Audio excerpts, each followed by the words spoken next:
ano, sabi ni madam, alas 10 daw ako magising. Pero Hmm. bababa akong alas 9, dami akong labahin doon, may akyat ko muna para, kasi paliguan bukas mga bata, alis kami. Doon kayo Hmm. matulog sa kabila.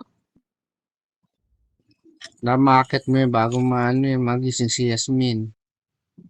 Oo, kailangan ganun na lang diskarte ko. Baka alas 9. Hindi ko anuhin. Oh, alas 8. Alas 8. Baba ako alas 9.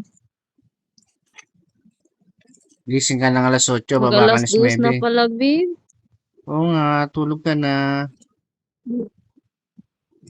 Ano, mag magising ako alas 8, maligo.